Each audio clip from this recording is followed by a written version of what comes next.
அப்ப அந்த சூறாக்கள் மனனம் செய்யக்கூடியவர்கள் திரும்ப திரும்ப படிங்க. இன்னொன்று, நினைவில் வைத்துக் கொள்வது சிலருக்கு சிரமமாக இருக்கும். நீங்க ஒரு சூறாவை குறைந்தபட்சம் ஒரு 21 முறை, வழக்கமான சயின்ஸ் என்ன சொல்லுது தெரியுமா, ஒரு செய்தியை நாங்க 21 முறை சொல்லிக்கிட்டே இருந்தீங்கன்னா மனசுல பதிஞ்சிருமா. இது சயின்ஸ் சொல்லக்கூடிய உளவியல் ரீதியான ஒரு பயிற்சி இது. அப்ப ஒரு சூறாவை நீங்கள் 21 முறை திரும்ப திரும்ப ஓதும் பொழுது அது நம்முடைய உள்ளத்தில் பதிந்து விடுகிறது, உங்களுடைய மைண்ட்ல இருக்கும். நீங்க சில விஷயத்தை கேட்பதை விட படிக்கும் பொழுது அது நம்முடைய மைண்ட்ல வந்து உட்கார்ந்துரும். புத்தகத்தை படிச்சுட்டு பேப்பர், நியூஸ் பேப்பர் படிக்கிற மாதிரி இல்ல. நேற்று படிச்ச நியூஸ் பேப்பர் நீ கேட்டா தெரியாது. ஆனா உள்ளத்தில் நிலைநிறுத்த வேண்டும் என்றால் அந்த செய்தியை என்ன சொல்றாங்க அப்படிங்கறத நீங்க ஒரு முறை சொல்லி பார்த்து கொள்ள வேண்டும். ஓ, இது மாதிரிதான் இணை வைத்தால் இப்படிப்பட்ட நரக தண்டனை கிடைக்கும் அப்படிங்கறத, அது வார்த்தை நடையில உரை நடையா இருக்கும். அதுல அது நீங்க வார்த்தை நடையா உள்ளத்தில் பதிவு செய்து கொண்டீர்கள் என்றால் அது உள்ளத்துல பதிஞ்சிரும். அந்த மாதிரியான செய்திகளை உள்ளத்தில் நிறுத்துவதற்கு நிறைய புத்தகங்களை படிக்கும் பொழுதுதான் நிறைய வார்த்தைகள் வரும். அல்லாஹ்விடத்தில் நாம் பாதுகாப்பு தேடணும். அது போன்ற ஒரு தன்மை நம்ம இடத்துல இருந்தாலும் அல்லாஹ்விடத்திலே மண்டாலும், யா அல்லாஹ் எல்லா நிலையும் உன்னை பயப்படக்கூடியவனாக என்ன ஆக்கு, எந்த நிலையிலும் சைத்தான் என்னை வழிவெடுத்திட கூடாது என்ற பிரார்த்தனையை கேட்டு எல்லா நிலையிலும், குறிப்பாக தனிமையிலே அல்லாஹ்வை அஞ்சக்கூடியவர்களாக இருக்க வேண்டும். அப்படி இல்லை என்றால் என்ன நிலை ஏற்படும்? அதே மாதிரி நமக்கு இறைவன் கொடுத்திருக்கிற ஒவ்வொரு உறுப்புகளுக்கும் ஒரு மகத்துவத்தை கொடுத்திருக்கிறான். அதே மாதிரி செவியை எடுத்துக்கிட்டாலும் சரி, செவிக்குள்ள ஒரு சின்ன சின்ன பூச்சிகளோ எதுவோ அந்த காதுக்குள்ள போகாத அளவுக்கு அதுக்குள்ள ஒரு திரவம் ஒண்ணு இருக்குது. அது இப்ப லேஸ்டா கண்டுபிடிச்சிருக்கிறாங்க. எல்லாருக்கும் 100% இணை கற்பித்தால் மட்டும் சிறுக்கு கிடையாது, இணை வைத்தல் கிடையாது. அல்லாஹ்ட்ட இருக்கிற ஒரு பண்பை மத்தவங்களை கொடுத்தாலும் அது சிறுக்கு தான். அந்த ஞாபகம் வச்சுக்கோங்க. பேசுறத நமக்கு அங்கேயே முடிஞ்சுன்னு நினைக்க வேணாம். மலக்குமார்கள் குறிப்பெடுக்கக்கூடியவங்க இருக்காங்க, அல்லாஹ் செய்யக்கூடியவனாவே இருக்கிறான். நீங்கள் எங்க போனாலும் சரி நேர்மையான சொல்லவே சொல்லுங்க. தர்மத்தை செய்வதனால் ஏற்படக்கூடிய நன்மைகள் என்ன, தர்மம் செய்யாவிட்டால் ஏற்படக்கூடிய விளைவுகள் என்ன, தர்மத்தை குறித்து குர்ஆன் என்ன சொல்லுகின்றது, தர்மத்தை குறித்து அல்லாஹ்வுடைய தூதர் என்ன சொன்னார்கள், இது எல்லாமே கேள்விதான். இந்த கேள்விகளுக்கெல்லாம் நீங்க பதிலை எடுத்து தொகுத்தீங்கன்னா, அலைன்மெண்ட் பண்ணீங்கன்னா பயான் ரெடி ஆயிடும். சஹாபாக்களுடைய தியாக வரலாறுன்னு உடனே பாயிண்ட் கடகடன்னு எடுத்துட்டு பேசிட்டு வந்துடக்கூடாது. தியாகத்தை பத்தி நம்ம அனலைஸ் பண்ணணும். இன்ஃபர்மேஷன் கன்ஃபர்மேஷனாக மாறணும். எதுல கன்ஃபர்மேஷன் ஆகும்? இந்த விஷயத்தை அதெல்லாம் விஷுவலைஸ் கொண்டு வரணும். இப்படிலாம் தியாகம் பண்ணியிருப்பாங்க, இப்படிலாம் அடி வாங்கினாங்க, அதை யோசிக்கும் போது உங்களுக்குள்ள ஒரு மாற்றம் வரும். அந்த மாற்றத்தோட நீங்க பயான் பண்ணீங்கன்னா உயிரோட்டம் செய்யறோம். அது என்ன செய்யறோம்? உதட்டுல இருந்து பேசுறானா உள்ளத்துல இருந்து பேசுறானாங்கிறத ஆடியன்ஸ் கண்டுபிடிப்பாங்க. அஸ்ஸலாமு அலைக்கும் வரஹ்மத்துல்லாஹி வபரகாத்துஹு. இறைவன் யார் வெற்றியாளர் என்று சொல்கிறான் என்று சொன்னால், நன்மையை ஏவக்கூடியவர்களாகவும் தீமையை பற்றி அச்சமூட்டி எச்சரிக்கை செய்யக்கூடியவர்களும் இருக்கிறார்களே, அவர்கள் தான் வெற்றியாளர்கள் என்று ரப்புல் ஆலமீன் சொல்கின்றான். அப்படி நன்மையை ஏவி தீமையை தடுக்கக்கூடிய ஒரு உன்னதமான பணியை செய்வதற்கு உங்களுடைய உலக விஷயத்தை ஒதுக்கி வைத்துவிட்டு மார்க்கத்திற்காக நாம் எல்லாம் சேர்ந்து அமர்ந்திருக்கின்றோம். நம்முடைய நோக்கம் உலக ஆதாயம் அல்ல. நாம் மார்க்கத்தை கற்றுக்கொள்ள வேண்டும். நம்முடைய இருக்கக்கூடிய பகுதிகளில் இந்த மார்க்கத்தை பிரச்சாரம் செய்ய வேண்டும். நம் பகுதியில் இருக்கக்கூடிய பள்ளிவாசலில் அல்லாவும் அல்லாவுடைய தூதரும் வணக்க வழிபாடுகளை எந்த முறையில் காட்டினார்களோ அந்த முறையில் வணக்க வழிபாடுகளை செய்வதற்கான வழிகாட்டியாக நாம் இருக்க வேண்டும் என்கின்ற நோக்கத்தோடு இந்த பயிற்சியை நீங்கள் எடுத்திருப்பீர்கள். ஆரம்பத்தில் பாத்தீங்கன்னாக்கா 2-3 சூறாக்கள் தெரிந்தவர்கள் வந்திருக்கலாம், அல்லது ஒரு ஜூஸ் வரை மனப்பாடம் செய்த சகோதரர்கள் வந்திருக்கலாம், அருள்முறை படித்தவர்கள் இருப்பார்கள். அதனுடைய உச்சரிப்பை சரியாக எப்படி உச்சரிப்பது, அதை சரி செய்து கொள்ள வேண்டும் என்கின்ற நோக்கத்தோடு வந்திருப்பீர்கள். அதே போல மார்க்க உபதேசத்தை செய்வதற்கான பயிற்சியை எடுத்துக்கொள்வதற்கும் நீங்கள் வந்திருப்பீர்கள். மஹரஜ் அப்படின்னா என்னன்னு சொன்னாங்க? உச்சரிப்பு. ஒவ்வொரு அரபியின் ஒவ்வொரு எழுத்துக்களும் ஒவ்வொரு இடங்களிலிருந்து வர வேண்டும், ஒவ்வொரு ஓசை வர வேண்டும், அதுதான் மஹரஜ். அதுல பாத்தீங்கன்னா நிறைய நம்ம இடத்துல தடுமாற்றங்கள் இருக்கும். ஹா ஹா இதுல சொல்வதில் பார்த்தீங்க அப்படின்னாக்க நிறைய விஷயங்கள் இருக்கு. ஹலக்க ஹலக்க அப்படின்னா செய்தான்ங்கிறது கொஞ்சம் மாற்றி சொன்னா சிறைத்தான், அதோடைய வார்த்தையோட அர்த்தங்களே மாறிவிடும். அப்போ இந்த மஹரஜில் ரொம்ப கவனம் எடுத்துக்கொள்ள வேண்டும். நம்ம இன்னைக்கு அவசரமா இங்க நம்ம படிச்சிருந்தா கூட, மரணம் செய்திருந்தால் கூட, அதை பார்த்தீங்கன்னா அது உச்சரிப்பை நாம் சொல்லிக்கொண்டே இருந்தால்தான் அந்த உச்சரிப்பு சரியாக வரும். அதை நீங்க திரும்ப திரும்ப சொல்லிக்கிட்டே இருக்கணும். அந்த சூறாக்களை நம்ம ஆடியோல கேட்டு அதை நீங்க திரும்ப திரும்ப சொல்லிக்கிட்டே இருக்கும் பொழுது அது இதை இலகுவாக நம்முடைய உள்ளத்தில், நம்முடைய நாவுகளுக்கு அது பயிற்சி ஆகிரும். அதுல கவனம் எடுத்துக்கணும். மஹரஜை அழகான முறையில் உச்சரிக்க தெரிந்து கொண்டால் அடுத்ததாக தஜ்வீதில் கவனம் செலுத்த வேண்டும். நம்ம தஜ்வீத் அப்படிங்கிறது கட்டாயம் இல்லை என்றாலும் அந்த சூறாக்களை அந்த தஜ்வீதோடு அந்த சட்டத்தோடு ஓதும் பொழுது அது அழகு பெறுகிறது, மெருகூட்டப்படுகிறது. அப்ப அந்த தஜ்வீதில் ஒரு குறிப்பிட்ட சட்டங்கள் தான், மொத்தம் சில சட்டங்கள் இருந்தாலும் ஒரு 4-5 சட்டங்கள், குன்னா செய்யக்கூடிய விஷயங்கள், மீமை எப்படி இணைத்து சொல்வது, இது போன்ற விஷயங்கள் எல்லாம் ரொம்ப இலகுவான சட்டங்கள். இதுவெல்லாம் நீங்க இலகுவா தெரிஞ்சுக்கிட்டீங்க அப்படின்னாக்க அது காலப்போக்கில் என்ன அப்படின்னா நம்ம பயிற்சி எடுக்கும் பொழுது அந்த ஒரு சூறா நீங்க சின்ன சூறா ஓதுறீங்கன்னு வச்சுங்க, அது அப்படியே பயிற்சி செய்து கொண்டு இருக்கும் பொழுதே பார்த்தீங்கன்னா குன்னா செய்யற விஷயங்கள் பெரிய சூறாக்கள்ல வந்துடும். அது ஒரு ராகமா அழகிய முறையில் வரும். மீம் வந்தா எப்படி செய்யணும், நூன் வந்தா எப்படி செய்யணும், எகலாவுடைய எழுத்துக்கள் என்னென்ன, எப்படி தனியாக பிரித்து சொல்வது, இதெல்லாம் பார்த்தீங்க அப்படின்னா சின்ன சூறாக்களிலே நீங்க கவனம் எடுத்துக்கொண்டால் அது சரியாக வந்துவிடும். இப்போ இந்த சூறாவெல்லாம் சொல்றோம் இல்லையா, இப்படியே நம்ம இருந்துட்டோம்னா அது மெருகேறாது. நம்ம அதை சொல்லிக் கொடுக்கறது பாடம்ங்கிறது என்ன அப்படின்னா எப்படி ஓத வேண்டும்ங்கிறது சொல்லி தான் கொடுக்கப்படும். பயிற்சி யார் எடுக்கணும்னா நம்ம தான் எடுக்கணும். அவங்களுக்கு நிறைய நேரங்கள் இங்கே கிடைக்கும். அப்போ அந்த சூறாக்களை திரும்ப திரும்ப கேட்பது, அதனுடைய உச்சரிப்பை சொல்லி பழகுவது, இதுவெல்லாம் நீங்க தொடர்ச்சியா செய்து கொண்டிருந்தால்தான் என்ன ஆகும் அப்படின்னாக்க இது பழகும், நம்முடைய நாவுக்கு இலகுவாகும். அப்பதான் பெரிய சூறாக்கள் சொல்வதற்கு சரியாக இருக்கும். அப்ப அந்த சூறாக்கள் மனனம் செய்யக்கூடியவர்கள் திரும்ப திரும்ப படிங்க. திரும்ப திரும்ப படிக்கிறது.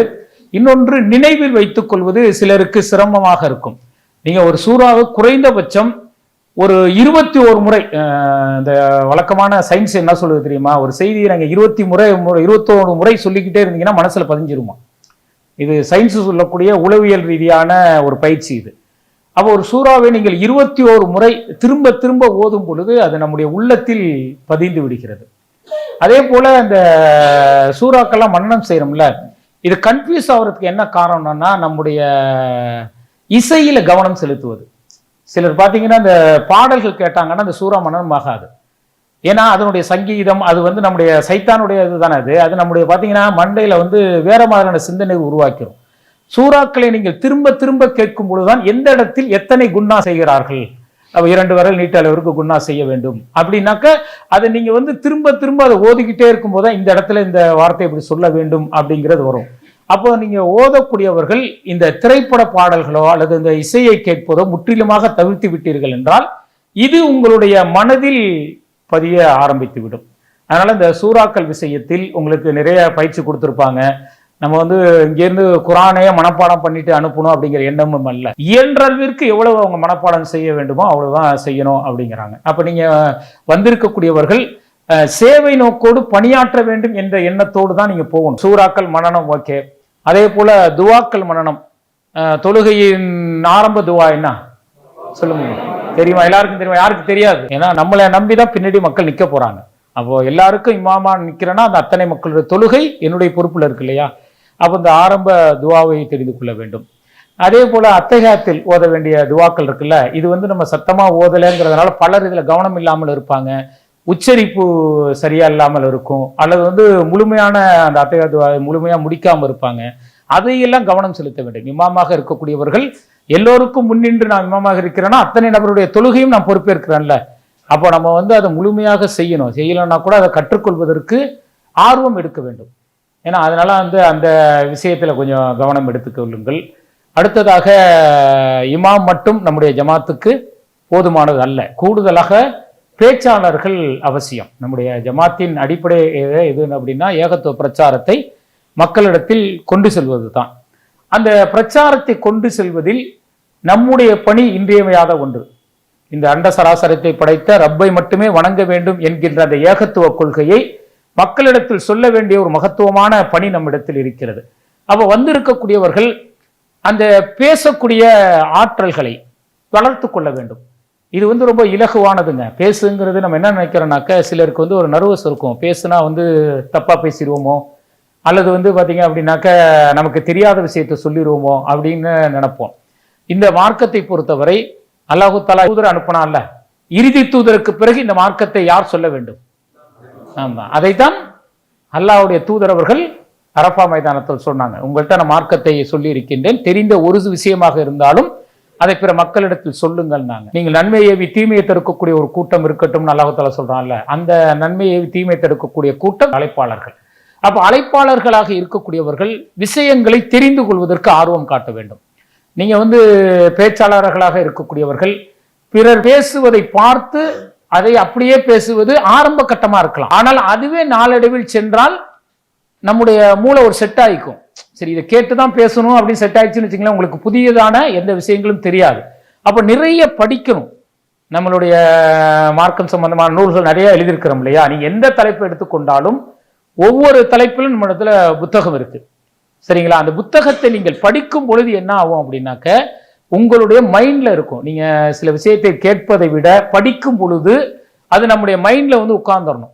அது எப்படி நீங்க படிக்கணும் அப்படின்னா, புத்தகத்தை படிச்சுட்டு பேப்பர் நியூஸ் பேப்பர் படிக்கிற மாதிரி இல்லை. நேற்று படிச்ச நியூஸ் பேப்பர் நீ கேட்டால் தெரியாது. ஆனா உள்ளத்தில் நிலைநிறுத்த வேண்டும் என்றால் அந்த செய்தியை உள்ளத்தில் ஏந்த வேண்டும். என்ன சொல்றாங்க அப்படிங்கிறத நீங்க ஒரு முறை சொல்லி பார்த்து கொள்ள வேண்டும். இது மாதிரிதான் இணை வைத்தால் இப்படிப்பட்ட நரக தண்டனை கிடைக்கும் அப்படிங்கிறத அது வார்த்தை நடையில உரை நடையா இருக்கும். அது நீங்க வார்த்தை நடையா உள்ளத்தில் பதிவு செய்து கொண்டீர்கள் என்றால் அது உள்ளத்துல பதிஞ்சிரும். சரியா? அந்த மாதிரியான செய்திகளை உள்ளத்தில் நிறுத்துவதற்கு நிறைய புத்தகங்களை படிக்கும் பொழுதுதான் நிறைய வார்த்தைகள் வரும். பயன் பண்றோம்ல, சில வார்த்தைகள் வராம தடுமாறும். ஏன் தடுமாறுதுன்னா அது நம்முடைய மைண்ட்ல இல்ல. படிக்கும் பொழுது அந்த வார்த்தைகள் புதிய புதிய வார்த்தைகள் நமக்கு கிடைக்கும். அந்த வார்த்தைகள் பாத்தீங்கன்னா பயானுக்கு இலகுவாக இருக்கும், பேசுவதற்கு தன்மையாக இருக்கும், பன்மையாக இருக்கும். இப்படி இந்த எதுகை மூனையெல்லாம் வருது பாத்தீங்களா? இதெல்லாம் எப்போ வரும்னா நீங்க படிக்கும் பொழுதுதான் வரும். ஒருவருடைய உள்ளத்தை தன்மைப்படுத்த வேண்டும், பன்மைப்படுத்த வேண்டும், அவரை அன்போடு அரவணைக்க வேண்டும், இப்படின்னு இந்த சுழற்சியான வார்த்தைகள் இருக்குல்ல, இது படிக்கும் பொழுதுதான் வரும். நீங்க படிக்காம நான் ஒருத்தரை கேட்டுட்டு பேசுறேன் அப்படின்னா அது பேச முடியாது அப்படிங்கிறதுல கவனத்தில் வச்சுக்கிங்க. கூடுதலாக பேச்சாளர்கள் நிறைய படிப்பாங்க, ஆனா நினைவில் வைத்துக் கொள்ள முடியாது. அதுக்கு என்ன பண்ணுவாங்க அப்படின்னாக்க ஒரு 3 டைமெண்ட்னு ஒரு பயிற்சி கொடுப்பாங்க. முப்பரிமாண பயிற்சின்னு சொல்லிட்டு இந்த பத்திரிகையாளர்களுக்கெல்லாம் கொடுப்பாங்க. எப்படி கொடுப்பாங்க அப்படின்னா, ஒரு 500 வார்த்தை எழுதிடுவாங்க போர்டில். அதை 10 நிமிஷம் பார்க்கணும். பார்த்துட்டு அதுக்கு பிறகு பார்த்தீங்கன்னாக்க 8வது லைன்ல என்ன வார்த்தை இருக்குன்னு கேட்பாங்க, அதை நம்ம சொல்லணும். அதே மாதிரி 16வது லைன்ல என்ன வார்த்தை இருக்கும், உதாரணத்துக்கு கப்பல், கடல், காக்கா அப்படின்னு எழுதுறாங்கன்னு வச்சுங்களேன். 500 வார்த்தையில எந்தெந்த இடத்துல எத்தனாவது வார்த்தை இருக்குன்னு சொல்றதுக்கு அது பயிற்சி, முப்பரிமாண ஆற்றல் பயிற்சின்னு சொல்லி கொடுப்பாங்க. அது எப்படி கொடுப்பாங்க அப்படின்னா, நீங்கள் எந்த செய்தியை படித்தாலும் அது ஒரு கதை கோணத்தில் கொண்டு போயிடணும். இப்போ உதாரணத்துக்கு பார்த்தீங்கன்னு வச்சுங்களேன், ஒரு மனிதனுடைய வாழ்க்கை எப்படி இருக்கிறது அப்படின்னாக்க, மனிதனுடைய வாழ்க்கை 3 விஷயத்தை நம்ம வச்சிருக்கோம். மனிதன் படைக்கப்படுவது சோதனைக்காக, சோதனைன்னு ஒரு வார்த்தை. அது சோதனைக்காக படைக்கப்பட்டவன் என்ன செய்யணும், இறைவன் கொடுத்த அந்த அருள்முறையை படித்து அவன் பயிற்சி எடுக்க வேண்டும். அடுத்தது இப்போ அருள்முறைன்னு இருக்குன்னு வச்சுக்கோங்க. இப்போ சோதனை, அடுத்தது அருள்முறை, அதுக்கப்புறம் அருள்முறைக்கு அப்புறம் ஒரு நரகம்னு இருக்குன்னு வச்சுங்களேன். இந்த அருள்முறையை படித்து அவன் நேர்வழி பெறல அல்லது அவன் சரியாக செயல்படவில்லை என்றால் நரகத்திற்கு போவான். இப்படி இந்த வார்த்தைகளை என்ன செய்யணும் அப்படின்னாக்க, கதை வாக்கியத்தில் அதை நம்ம அமைத்து கொண்டால் இலகுவாக மனதில் பதியுமா. உதாரணத்துக்கு ஒரு குதிரை இருந்தது, ஒரு வண்டி இருந்தது, ஒருவன் நின்றான், தண்ணி இருந்தது, குடத்துல தண்ணி இருக்கு, ஒரு குதிரை இருந்தது, ஒரு நபர் நின்றான், வண்டி நின்றது. இதை எப்படி நம்ம உள்ளத்துல பதியணும் அப்படின்னா, ஒரு மனிதன் அந்த குடத்தை எடுத்துக்கொண்டு அந்த வண்டியில் குதிரையை கட்டி ஓட்டி சென்றான், இப்படின்னு நம்ம கொண்டு வரும் பொழுது அது என்ன ஆகிறது, ஒரு கதையாயிருதுல, மனசுல பதியுது இல்ல, என்னென்ன வார்த்தைங்கன்னு தெரியாது. ஆனா இந்த கோணத்துல கொண்டு போகும்போது ஒரு கதை இலகுவாக படியுது. அப்போ ஒரு விஷயத்துக்கு அப்புறம் என்ன பேசணும், இதுக்கப்புறம் என்ன பேசணும் அப்படிங்கிறது நம்ம அந்த கதை கோணத்தில் கொண்டு சென்றோம்னு வச்சுங்களேன், ரொம்ப இலகுவானது. அப்ப அந்த மாதிரியான விஷயங்கள் எடுத்துக்கணும். நீங்க பேசும் பொழுது 4 விஷயங்கள் மிக முக்கியமாக குறிப்பிடுத்திக் கொள்ள வேண்டும். 4 விஷயம்னா, ஒன்று குர்ஆன் சொல்லப்பட வேண்டும். குர்ஆன் வசனங்கள் நீங்கள் கண்டிப்பாக, இப்போ உதாரணத்துக்கு சொர்க்கத்தை பற்றின்னு வச்சுக்கோங்களேன், சொர்க்கத்தை பற்றி 2 குர்ஆன் வசனங்கள் கம்பல்சரி தெரிந்திருக்க வேண்டும். இன்னைக்கு நம்ம சொர்க்கத்தை பற்றி பேச போறோம் அப்படின்னா 2 வசனங்கள் திருக்குர்ஆன்ல சொர்க்கத்தை பற்றி அல்லாஹ் என்ன சொல்லியிருக்கிறான் அப்படிங்கிற 2 விஷயங்கள் நமக்கு தெரிந்திருக்க வேண்டும். அடுத்ததாக நீங்கள் தெரிந்து கொள்ள வேண்டிய விஷயம், நம்ம ரசூலுல்லாஹ் என்ன சொல்றாங்க சொர்க்கத்தை பற்றி அப்படிங்கிற ஒரு 2 விஷயங்கள். இப்ப 2 திருமறை வசனம், 2 ஹதீஸ் ஆயிடுச்சா. மூன்றாவதா பாத்தீங்கன்னா, சொர்க்கத்தை பற்றி நபி தோழர்கள் என்ன சொன்னார்கள், அதை பற்றி சொர்க்கத்தை பற்றிய தேடுதல் அவர்கள்ட்ட எப்படி இருந்தது அப்படிங்கிற ஒரு சகாபாக்களுடைய வரலாறுல சொர்க்கத்தை பற்றி 2 விஷயங்கள். மூன்றாவது, இந்த உலக நடப்பில் சொர்க்கத்தில் உள்ள அந்த இன்பத்தை விட்டு இந்த உலக ஆதாயத்திற்காக போறான் அப்படி இந்த உலக நடப்பு இருக்குல்ல, இதுல 2 விஷயங்க. இந்த 4 விஷயங்களை நீங்கள் குறிப்பாக எடுத்துக்கொண்டால் ஒரு பேச்சாளர் நீங்க. அப்ப இதை தான் நீங்க கவனத்தில் எடுத்துக்கணும். அப்ப சொர்க்கத்தை பற்றி அல்லாஹ் என்ன குர்ஆன்ல சொல்றான், ரசூலுல்லாஹ் என்ன சொல்றாங்க, சகாபாக்கள் எப்படி இருந்தாங்க, இந்த உலக விஷயத்தில் எப்படி இருக்கிறார்கள் அப்படின்னு சொல்லிட்டு இறுதியா ஒட்டுமொத்தமா மறுமைக்காக மனிதர்கள் எப்படி இருக்கணும் அப்படிங்கிற இந்த 5 விஷயத்தை சொல்லிவிட்டீர்கள் என்றால் மிக இலகுவாக ஒவ்வொருவரும் பேச்சாளராக முடியும். அப்ப இந்த கான்செப்ட் தான் ஒவ்வொரு தலைப்புக்கும் இருக்கணும். குர்ஆன் வசனம் 2, அடுத்தது பாத்தீங்க அப்படின்னாக்க நபிமொழி, அதுக்கு அடுத்தது சகாபாக்களுடைய விஷயம், இன்னொன்று உலக விஷயம், எல்லாத்தையும் சேர்த்து இறுதியில ஒரு விஷயம். அதே போல எவ்வளவுதான் நம்ம பேச்சாளராக இருந்தாலும் நீங்கள் அரபியில குர்ஆன் வசனங்களை எடுத்து கூறி சொல்லாமல் சொன்னீர்கள் என்றால் ஒரு பேச்சாளராக மிளிரவே முடியாது. மக்கள் தன்னுடைய கவனத்தை அந்த நம்முடைய பேச்சின் மீது வைக்க வேண்டும் என்றால் அரபி வசனங்களை நீங்கள் திக்கு திணறையாவது மனனம் செய்து விட வேண்டும். அதுக்கு இலகுவான வழி. நம்மலாம் எப்படி தயாரானோம் அப்படின்னா, நம்ம சில சூறாக்கள் மனனம் செய்யறோம் இல்லையா, அந்த சூறாக்கள்ல பாத்தீங்கன்னா சில வசனங்கள் இருக்கும். யாருடைய உள்ளம் பரிசுத்தமாக இருக்கிறதோ அது அவனுக்குத்தான் அல்லாஹ் தஆலா மறுமையில் வெற்றியை கொடுப்பான்னு இருக்குன்னு வச்சுக்கோங்களேன். இப்போ இந்த வசனம் இது பாத்தீங்கன்னாக்க ஒரு சூறால இருக்கு, நான் மனனம் செய்து தொழுவக்கூடிய சூறாக்கள் இருக்குது. இப்ப இந்த வசனத்தை நீங்கள் என்ன செய்யணும், பயான்ல எந்த இடத்தில் பயன்படுத்தினால் சரியாக இருக்குமோ அந்த இடத்துல பயன்படுத்தணும். இப்படி பயன்படுத்தும் போது என்ன ஆகும்னா, இது நாளடைவில் பயிற்சி ஆயிரும். நம்ம அரபி வசனங்களை சொல்லும் போது தப்பா சொல்லிடுவோமோ அப்படிங்கிற பயம் எல்லாம் போகி, இது உங்களுக்கு ஆல்ரெடி பயிற்சி ஆயிடுதான், வேற வசனங்களை மனப்பாடம் செய்து சொல்லும் பொழுது இலகுவாக இருக்கும். அதனால முயன்ற அளவிற்கு உச்சரிப்போடு அதை சரியாக சொல்ல வேண்டும். உச்சரிப்பு சரி வரலன்னா பயிற்சி எடுத்துக்கொண்டு சொல்ல வேண்டும். தவறான உச்சரிப்பை நீங்க சொல்லிடக்கூடாது. அதை நீங்க பயிற்சி எடுத்துக்கொண்டு அதை சொல்ல வேண்டும். அதுல கொஞ்சம் கவனம் செலுத்தி, நம்ம சூறாக்களில் என்ன மாதிரியான செய்திகள் இருக்கு, ஒரு ஜுசு மனப்பாடம் பண்ணீங்களா, நிறைய விஷயங்கள் அதுல இருக்கும். அந்த ஒரு வசனத்தை நம்ம பேசக்கூடிய இடத்தில் கரெக்டா பொருத்திவிட்டீங்கன்னு வச்சுக்கோங்களேன், அது ஒரு அரபி வசனத்தோட நீங்கள் அந்த பயானை செய்வதற்கான அந்த வாய்ப்புகளும் கிடைக்கும். இன்ஷா அல்லாஹ் உங்களுக்கு நிறைய பயிற்சிகளை கொடுத்துருப்பாங்க. நம்மளும் கூடுதலா சில தகவலும் உங்கள்கிட்ட சொல்லி இருக்கிறோம். சரி, இன்னைக்கு நம்ம ஒரு 3 பேரை பயான் செய்ய சொல்லுவோமா? இது அவருக்கு ஒரு பயிற்சி, கேட்கக்கூடிய உங்களுக்கும் ஒரு பயிற்சி எடுத்துக்குவோம். முகமது சேரு, திருச்சி. கண்ணியமிக்க எல்லாம் அல்லாஹ்வின் நல்லடியார்களே, இந்த உலகத்திலே மனிதர்களை படைத்து நாளை மறுமையிலே அவர்களுக்காக சொர்க்கத்தையும் நரகத்தையும் தயார் செய்து வைத்திருக்கிறான். அந்த சொர்க்கத்தை அடைவதற்கு நம்ம இடத்துல இருக்க வேண்டிய மிக முக்கியமான ஒரு பண்பு இறையச்சம். அந்த இறையச்சமும் எப்படி இருக்க வேண்டும் என்பதை நம்முடைய மார்க்கம் நமக்கு மிக அழகான முறையிலே எடுத்து உரைக்கிறது.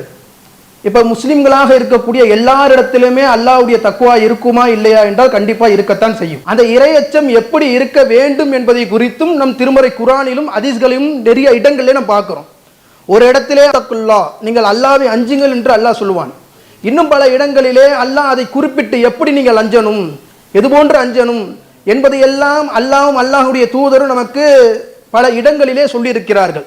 அதிலே ஒரு வசனத்தை பாருங்க, சூரத்துல் ஆலு இம்ரானிலே வரக்கூடிய 102 வசனத்திலே, யா அய்யுஹல்லதீன ஆமனு, இறை விசுவாசம் கொண்டவர்களே, இத்தக்குள்ளாக, நீங்கள் அல்லாஹ்வை அஞ்சுங்கள், அக்கத்து காத்திஹி, அவனை அஞ்சுகிற முறைப்படி நீங்கள் அஞ்சுங்கள், நீங்கள் மரணிக்கும் பொழுது முஸ்லிம்களாகவே தவிர நீங்கள் மரணித்து விடாதீர்கள்.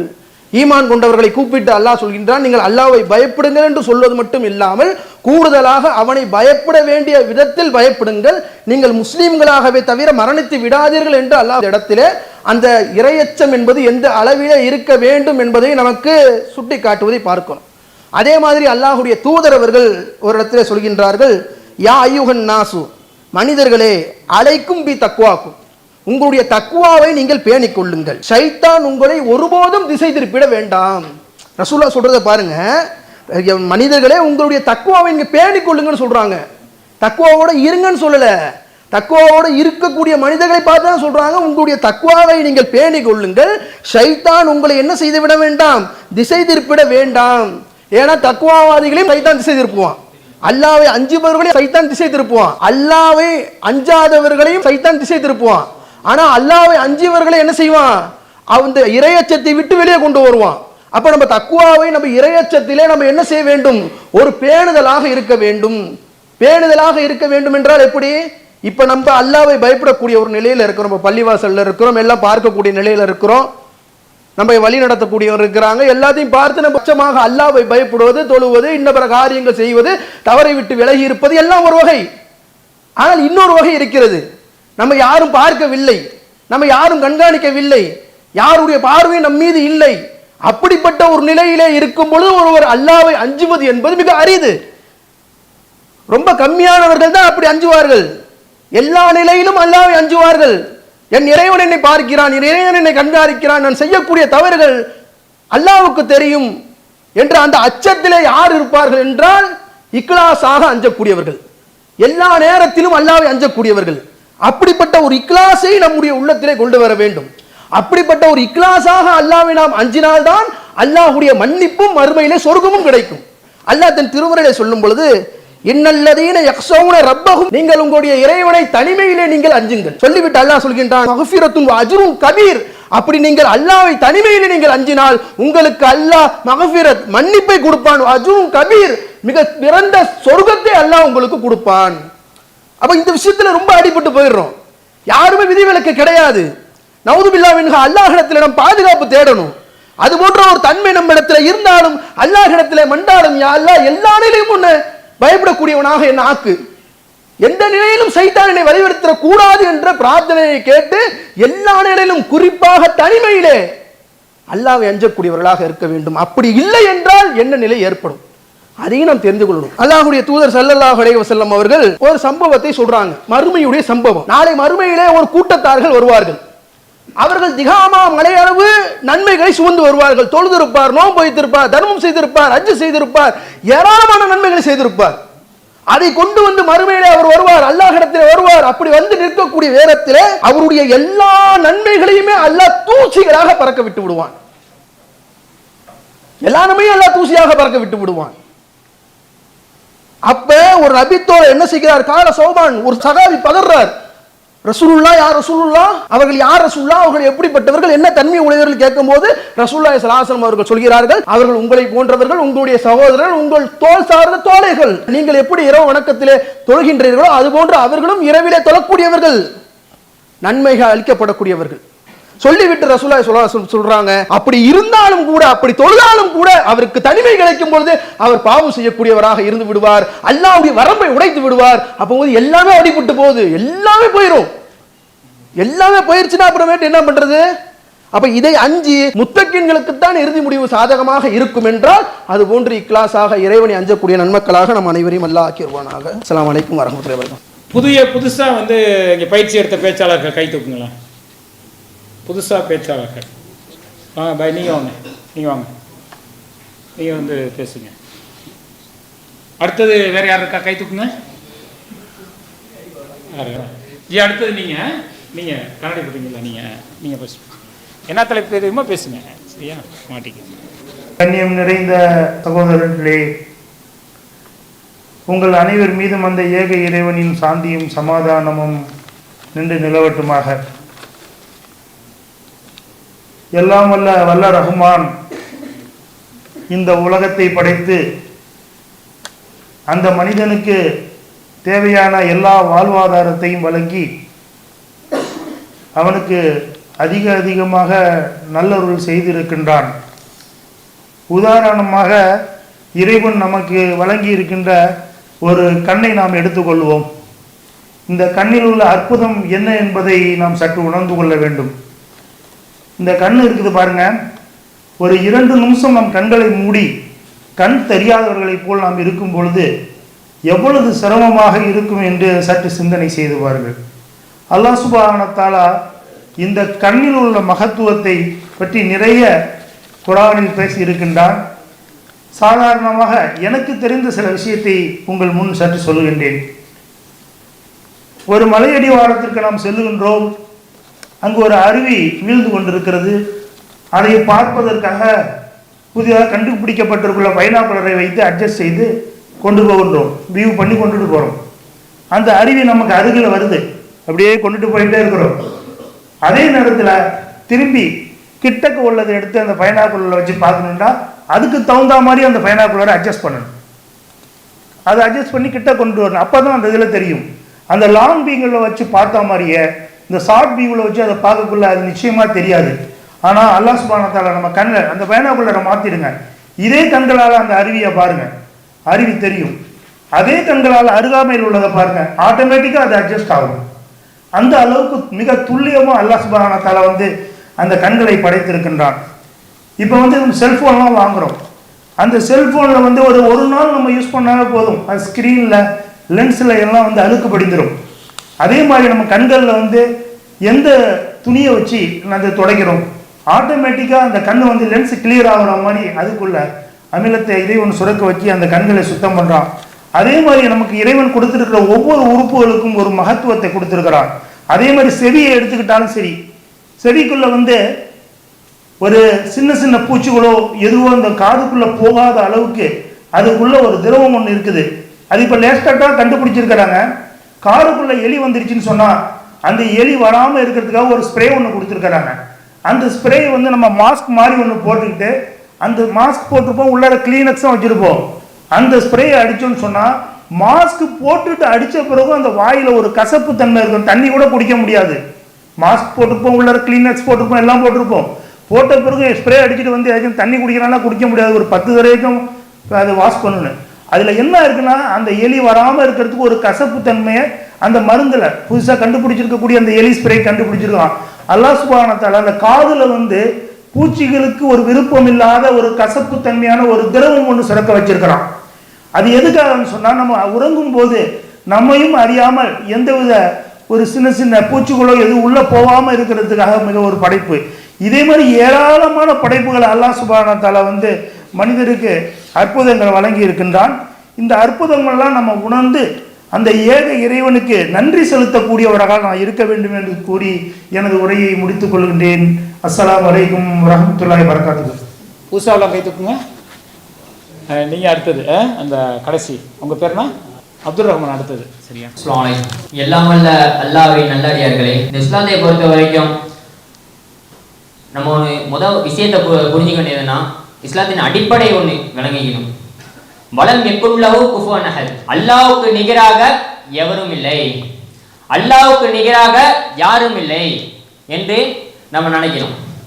இல்லைங்க, அல்லாஹ் போல அவர் பண்றாரு, அல்லாஹ் போல இவர் பண்றாரு.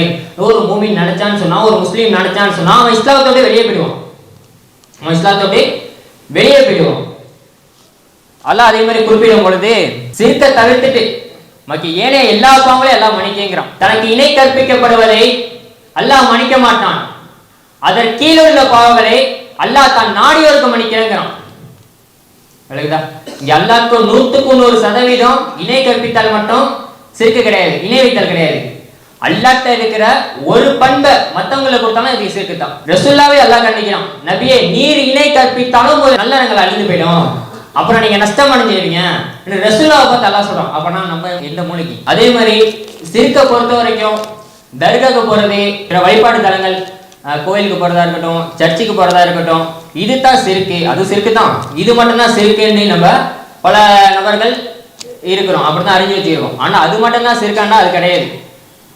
தாயத்து கட்டுறது, தகடு கட்டுறது, சூனியத்தை நம்புறது, நல்ல நேரம் கெட்ட நேரம், ஃபால்கிதா பார்க்கறது, எல்லாமே சிறுக்கு. ஒருத்தவங்க கிட்ட எப்படி இருக்கீங்கன்னு கேட்கிறாரு, அல்ஹம்துலில்லாஹ் நல்லா இருக்கேன்னு சொல்ல, அல்லாஹ்வுடைய அருளால நல்லா இருக்கேன்னு சொல்லணும். இல்லைங்க உங்க புண்ணியத்தால நல்லா இருக்கேன்னு சொன்னா அதுவும் சிறுக்கு. அதனால அந்த சிறுக்கு எப்படி பரவலா இருக்குன்னு பாருங்க. சில அந்த இணை கற்பிக்கக்கூடிய பாவத்துல இருந்து நம்ம விளைவிக்கணும். அஸ்ஸலாமு அலைக்கும். அடுத்ததாக சகோதரர் அப்துல் ரஹ்மானா. எல்லாம் அல்ல அல்லாஹ்வின் நல்லடியார்களே, இந்த உலகத்தில் இஸ்லாம் இல்லாமல் கூடிய நாம் எதை நோக்கி வாழக்கூடியோம் என்று பார்த்தால் ஏக இறைவன் அஞ்சக்கூடியவர்களாகவும் அவன் சொல்லக்கூடிய விஷயங்களை கேட்டு ரசூலுல்லாஹி ஸல்லல்லாஹு அலைஹி வஸல்லம் நடத்தியை கொண்டு வாழ்ந்த அதன் அடிப்படையில் அவர்கள் சொன்னதையும் செய்து காட்டியதையும் அதன் அடிப்படையில் வாழ்ந்து கொண்டிருக்கின்றோம். அதன் அடிப்படையில் எனக்கு கொடுக்கப்பட்டுள்ள தலைப்பு என்னவென்றால் பேச்சின் ஒழுக்கங்கள்.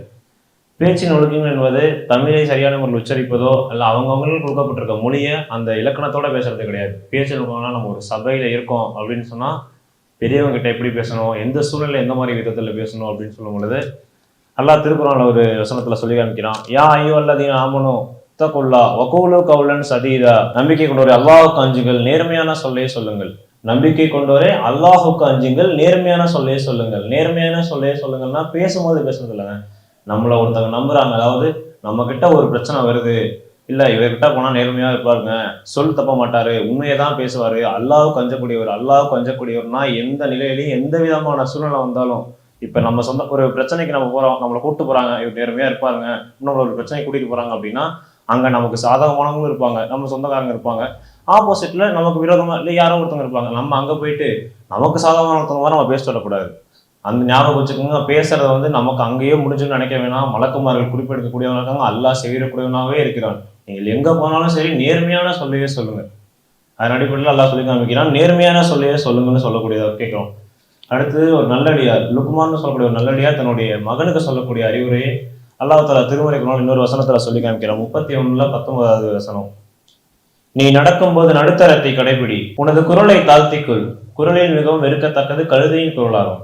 நீ நடக்கும்போது நடுத்தரத்தை நடந்து போனா நடு ரோட்ல நடந்து போறது கிடையாதுங்க. நடக்கிறப்ப பாத்தீங்கன்னா இந்த காலத்துல பசங்க ஸ்டைல்ன்ற பேர்ல இப்படி ஜோப்ல கையை விட்டுக்கிட்டு இப்படி எப்படி நடக்கிறது, ஒரு விதமா நடக்கிற முறை நடக்கிறதுலயே பாத்தீங்கன்னா அது என்னமோ ஸ்டைல், கேட்டா பேண்ட் எழுதி கீழே போட்டுக்கிட்டு அது ஒரு ஸ்டைல், இப்படி நடக்கிறது அந்த மாதிரி இல்லை. நடக்கும்பொழுது எந்த விதமான இடையூறும் தராம மக்கள் நடந்து போறாங்களா, ஒரு ஓரமானவர்கள் நடந்து போகணும். பேசும்போது குரலை தாழ்த்திக்கணும்னா சொல்லுங்க, அப்படியா, அப்படி பேசுறது பேசுற விதத்திலேயே அதுக்கான முறையை வச்சுக்கணும். நம்ம ஒரு பெரியவங்கள்ட்ட பேசுறோம், நம்ம ஒரு சின்ன தப்பு பண்ணியிருப்போம், அவங்க நம்மகிட்ட சொல்லி கொடுப்பாங்க, அப்போ நம்ம வந்து இல்லை நான் அப்படிதான் இருப்பேன், அப்புறம் சரிங்களா அப்படிங்களா இனிமே வரக்கூடிய காலத்துக்கு மாத்திக்கிறேன். அந்த மாதிரி பெரியவங்ககிட்ட எப்படி பேசணும். சின்ன குழந்தை ரசூல்லா வந்து சின்ன குழந்தைகளாவே இருந்தாலும் அவங்களுக்கும் மரியாதை கொடுத்து பேசக்கூடியவங்களா இருந்தாலும், இப்போ நம்ம எப்படி பேசுறோம், நம்ம சின்ன பிள்ளை இருந்தா என்னடா சொல்றா வாடா கூட அப்படி பேசக்கூடாது. சின்னவங்களா இருந்தாலும் சரி பெரியவங்களா இருந்தாலும் சரி, எந்த விதத்துல நம்ம அவங்க கிட்ட பேசணுமோ அந்த விதத்துல பேசக்கூடியவங்களா இருக்கணும். இதை பார்க்கக்கூடிய விஷயத்துல ரசூல்லா காலத்துல ரசூல்லா ஒரு ஹதீஸ் சொல்லி காமிக்கிறாங்க, பேரிச்சம் மரத்தின் ஒரு துண்டையாவது தர்மம் செய்து உங்களை நரகத்திலிருந்து நீங்கள் காப்பாற்றிக் கொள்ளுங்கள், அதுவும் இல்லையில் ஒரு நல்ல சொல்லை பேசி நரகத்திலிருந்து உங்களை காத்துக் கொள்ளுங்கள். இல்லை நமக்கு வச்சுக்கோங்க, ஒரு சின்ன தர்மம் இருந்தாலும் நம்ம வந்து நரகத்திலிருந்து நம்மளை காப்பாற்றிக்க முடியும். நம்ம கிட்ட ஒரு பேரிச்சம்பழத்தோடைய ஒரு துண்டு, பேரிச்சம்பழத்தோடைய ஒரு பாதி துண்டையாவது கொடுத்து நரகத்திலிருந்து நம்மளை காப்பாற்றிக்கங்க. அதுவும் உங்களுக்கு இல்லை அப்படின்ற பட்சத்துல வரக்கூடிய காலகட்டங்கள்ல சரியான பேச்சுக்களை பேசி அடிப்படையில் மரணம் குடிக்கணும். எல்லாம் மேலாக ஆக்கி விடுவாங்க. வாகிருதவான அல்ஹம்துலில்லாஹி ரபில் ஆலமீன். அஸ்ஸலாமு அலைக்கும் வரஹ்மத்துல்லாஹி வபரகாத்துஹு. பேசுனாரா, நல்லா இருந்துச்சா? நான் பேசுறேன்னு வச்சுக்க, ஒருத்தர் பேசுறத யார் நல்லா இருக்குன்னு சொல்லணும். கேட்கறவங்களா ரெண்டாவதுங்க, நானே சொல்லிக்கணும். அதே மாதிரி பேச்சுகள் ஓகே, நான் இப்படி பேசிட்டு இப்படிலாம் சும்மா செய்ய முடியுமா, இப்படி செஞ்சா இதெல்லாம் செய்ய முடியாது. அதனால இது வந்து திருமுனை கூட்டங்கள், பொதுக்கூட்டங்கள், இந்த மாதிரி இடங்கள்ல வந்து இந்த ஸ்பீச் எடுப்படும். சில இடங்கள்ல பாடி லாங்குவேஜ் அவசியம்தான். அது கை அசைவுல, கண் அசைவுல, உணர்வு ரீதியாக, உணர்ச்சி ரீதியாக நல்லா ரசூல்லா கோவப்பட்டாங்கன்னா அந்த கோவமா அந்த வார்த்தைகளை சொல்றது, அது ஏற்ற இறக்கங்கள் இருக்கணும், அது உணரணும். ஒரு செய்தியை சொல்ற ரசூல்லா கோவப்பட்டாங்கன்னா கோவமா சொல்லக்கூடிய செய்தி, அதை நம்ம உணர்ந்தா மட்டும்தான் ஸ்பீச் வரும். அதனால சம்பவத்தை உணர்ந்து பேசுங்க, இன்ஷால்லா சிறப்பாக அமையும். உபதேசம் கேளுங்கள், உபதேசம் செய்ய போகிறோம். அந்த உபதேசம் செய்வதற்கு முன்பு நமக்கு சொல்லக்கூடக்கூடிய உபதேசங்கள் இருக்குல்ல, அதை வந்து ஒரு பாடமாகவும் பயிற்சியாகவும் எடுத்துக்கொள்வதற்கு சகோதரர் மாநில துணை பொதுச் செயலாளர் அப்துல் ரஹீம் அவர்கள் பல தகவல்கள் சொல்லுவாங்க. அது தேவையான குறிப்புகள் எடுத்துக்கிட்டு உங்களுக்கு பயனுள்ளதாக இருக்கும்.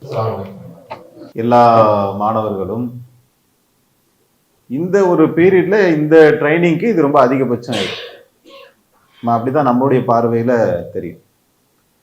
எப்படி பேசினாலும் சரி, அதுல என்ன முன்ன பின்ன குறைகள் இருந்தாலும் சரி, மாநில தலைமைக்கு வந்து 15 நாளையில ஒரு ஸ்டேஜ் ஃபியர் இல்லாம கை கால ஆடாம கண்டினியூ பண்ணி ஒரு பிரசன்டேஷன் பண்றாங்கன்னா, உண்மையிலேயே சொல்றேன், மிக நிச்சயமாக இது வந்து ஒரு அல்லாஹ் நமக்கு செஞ்சிருக்கக்கூடிய பெரிய பாக்கியம். 3 பேர் 4 பேருக்கு வாய்ப்பு கிடைச்சிருக்கலாம். எனக்கு தெரிஞ்சு பேச விட்டோம்னா எல்லாருமே பேசுவீங்க போல இருக்கு.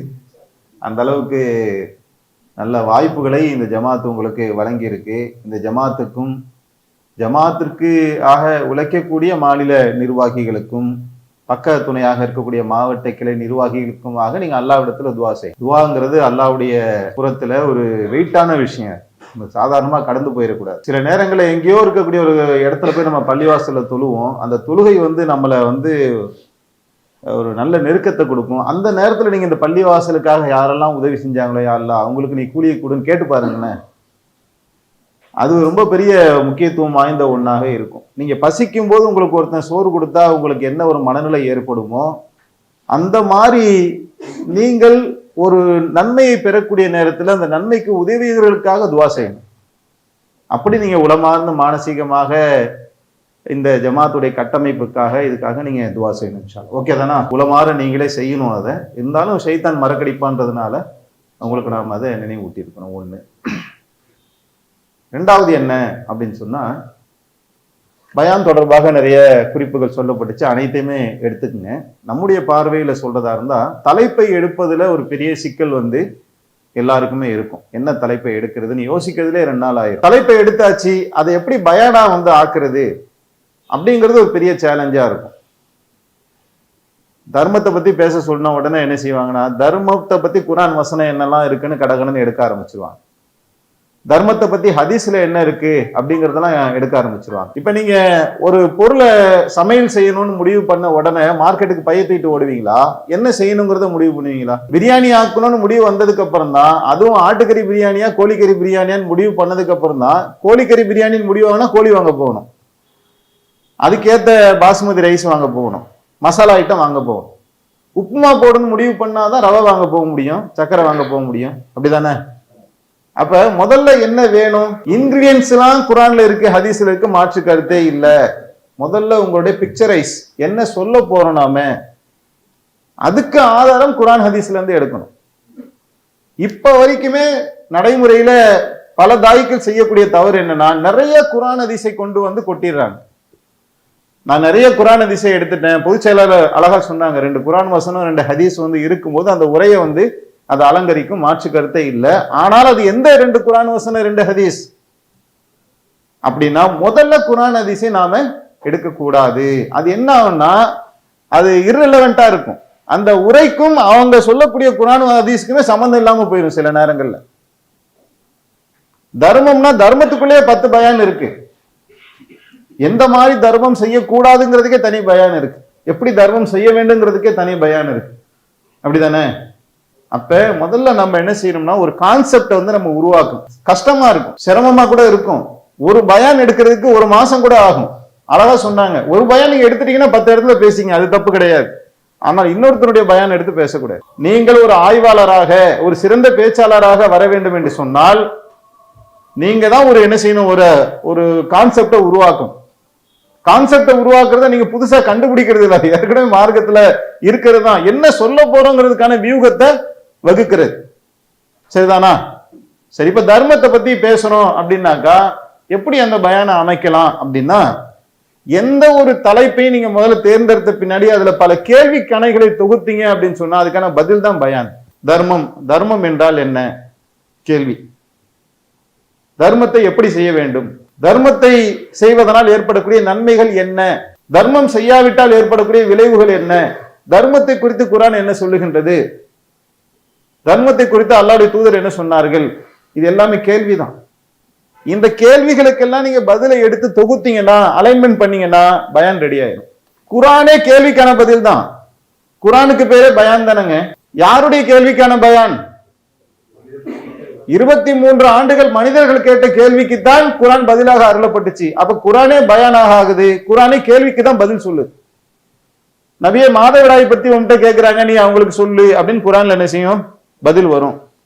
உயிரை பத்தி கேட்கிறாங்க, பதில் வரும். அப்படிதானே? இப்ப புரியுதா உங்களுக்கு? எந்த ஒரு தலைப்பு வேணா நீங்க ஒரு தலைப்பு எடுங்களேன். உதாரணத்துக்கு யாராவது ஒன்று சொல்லுங்களேன். மறுமை என்றால் என்ன, மறுமை நாளில் நடக்கக்கூடிய நிகழ்வுகள் என்ன, மறுமை நாளில் அல்லாஹ் தரக்கூடிய வேதனை என்ன, மறுமை நாளில் வெற்றி பெறுவதற்கு என்ன செய்ய வேண்டும், கேள்வி கேட்டுக்கிட்டே போங்க. 1 மணி நேரம் இல்ல 3 மணி நேரம் கூட நீங்க பயன் பண்ணலாம். ஸ்ட்ரக்சரும் கரெக்டா வரும். 1 2 3 4 10 கேள்வி எழுதுங்க. 10 கேள்வியை நீங்களே அலைன்மெண்ட் பண்ணுங்க. 6 ரிஜெக்ட் பண்ணுங்க, 4 கொண்டு வந்து வைங்க. இந்த 4 தான், 4 கேள்விக்கு பதில் தான் பயான் அப்படின்னு கொண்டு வாங்க. கேட்கறது அப்படியே மனசுல மக்கள் மத்தியில உட்காரும். பயான் பண்ணிக்கிட்டே இருப்பாரு, திடீர்னு கண்டென்ட் இருக்காரு. மூசா அலைஹிஸ்ஸலாம் போனாங்க, கடல் பிளந்ததும் பார். மறுமை நாளுக்கும் கடல் பிளக்கிறதுக்கு என்ன சம்பந்தம்?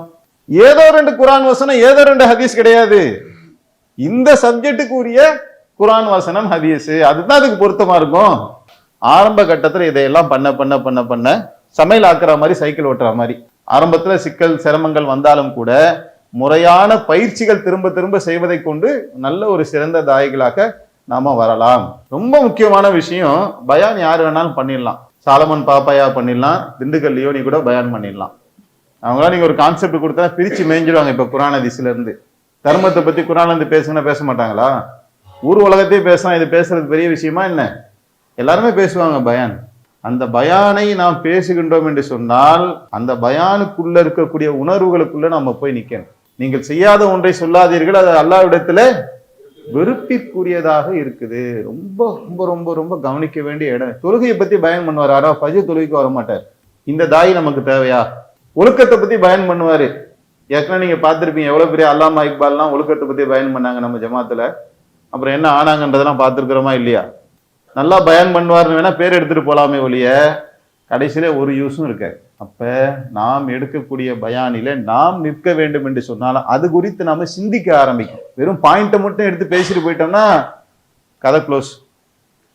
அதை குறித்து நாம் என்ன செய்யணும்? பயான் எடுக்கும் போதே நம்முடைய கண்கள்ல தண்ணீர் ஓடணும். சகாபாக்களுடைய தியாக வரலாறுன்னு உடனே பாயிண்ட்டை கடகடன்னு எடுத்துட்டு பேசிட்டு வந்துடக்கூடாது.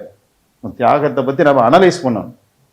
இன்ஃபர்மேஷன் வந்து கன்ஃபர்மேஷனாக மாறணும். எதுல கன்ஃபர்மேஷன் ஆகும்? டைஜஸ்ட் பண்ணணும். அதை இந்த விஷயத்தை அதெல்லாம் விஷுவலைஸ் கொண்டு வரணும். இப்படிலாம் தியாகம் பண்ணியிருப்பாங்க, எப்படிலாம் அடி வாங்கினாங்க, அதை யோசிக்கும் போது உங்களுக்குள்ள ஒரு மாற்றம் வரும். அந்த மாற்றத்தோட நீங்க பயான் பண்ணீங்கன்னா உயிரோட்டம் சேரும். அது என்ன செய்யறோம்? உதட்டுல இருந்து பேசுறானா உள்ளத்துல இருந்து பேசுறானாங்கிறத ஆடியன்ஸ் கண்டுபிடிப்பாங்க. பயங்கர பவர்ஃபுல்லான ஒரு அறிவை அல்லாஹ் மனிதனுக்கு கொடுத்திருக்கிறான். இவன் உள்ளத்திலிருந்து பேசினான், இவன் உதட்டிலிருந்து பேசினாங்கிறத கண்டிப்பா கண்டுபிடிப்பான். உள்ளத்திலிருந்து பேசினா உள்ளத்துக்கு போய் செய்தியை கடத்தி விடும். உதட்டிலிருந்து பேசினால் உதடு காதுகளுக்கு செய்தியை கொடுத்து விடும். நீங்க உள்ளத்துக்கு செய்தி சொல்ல போறீங்களா, செவிக்கு செய்தி சொல்ல போறீங்களா? உள்ளத்திலே பதியும்படிதான் அல்லாஹ் சொல்றான். அல்லாஹ் எதை சொல்றான்? உள்ளத்துல பதியும்படி செய். உள்ளத்துல போட்டதுக்கு அப்புறம் அந்த உள்ளத்துல உள்ளதான் சிந்திச்சானா, எடுத்தானா, செஞ்சானா அவனுக்கும் அல்லாஹ்வுக்கும் இடையில உள்ளது. அவன் காதுக்கு கேட்கிற மாதிரி நம்ம பேசுறது நம்முடைய பணி கிடையாது. அப்ப நீங்க அந்த பயானுடைய கண்டென்ட்டாக நாம் மாறுவதற்கான அதிகபட்ச முயற்சியை நாம் எடுக்க வேண்டும்.